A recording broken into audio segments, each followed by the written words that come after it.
साथियों, जय हिंद।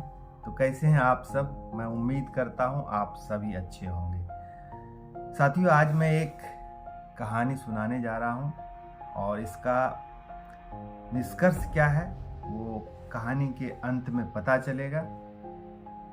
तो आइए आपको कहानी सुनाता हूं। गांव के स्कूल में पढ़ने वाली चुटकी आज बहुत खुश थी। उसका दाखिला शहर के एक अच्छे स्कूल में क्लास 6 में हो गया था।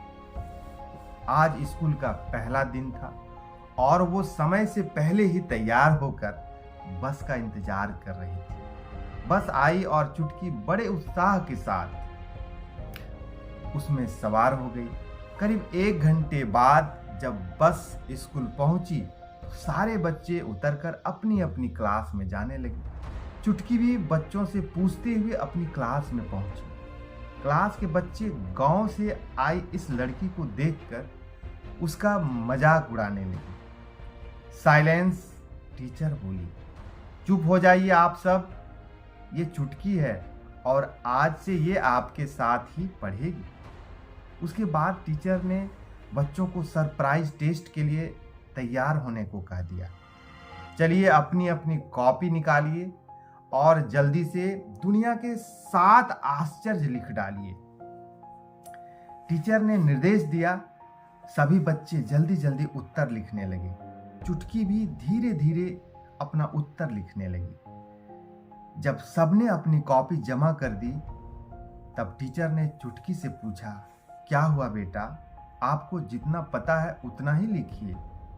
इन बच्चों को तो मैंने कुछ दिन पहले ही दुनिया के 7 आश्चर्य बताए थे।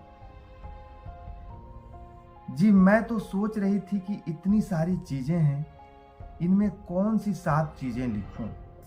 चुटकी टीचर को अपनी कॉपी थमाते हुए बोली। टीचर ने सबकी कॉपियां जोर जोर से पढ़नी शुरू की। ज्यादातर बच्चों ने अपने उत्तर सही दिए थे। ताजमहल, कोलोसियम, चीन की विशाल दीवार आदि आदि। टीचर खुश थी कि बच्चों को उनका पढ़ाया याद था। बच्चे भी काफी उत्साहित थे और एक दूसरे को बधाई दे रहे थे। अंत में टीचर ने चुटकी की कॉपी उठाई और उसका उत्तर भी सबके सामने पढ़ना शुरू किया। दुनिया के 7 आश्चर्य हैं: देख पाना, सुन पाना, किसी चीज को महसूस कर पाना, हंस पाना, प्रेम कर पाना, सोच पाना और दया कर पाना।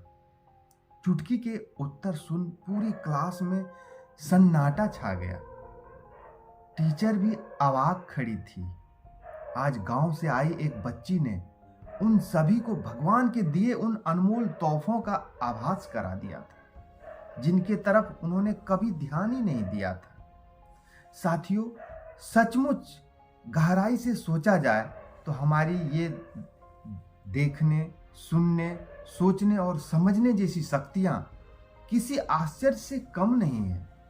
ऐसे में ये सोचकर दुखी होने के बजाय कि हमारे पास क्या नहीं है, हमें ईश्वर के दिए इन अनमोल तोहफों के लिए शुक्रगुजार होना चाहिए और जीवन की छोटी छोटी बातों में छुपी खुशियों को मिस नहीं करना चाहिए।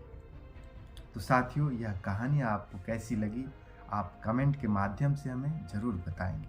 तब तक आप अपना ख्याल रखेंगे, खुश रहेंगे, सतर्क रहेंगे। बहुत बहुत धन्यवाद।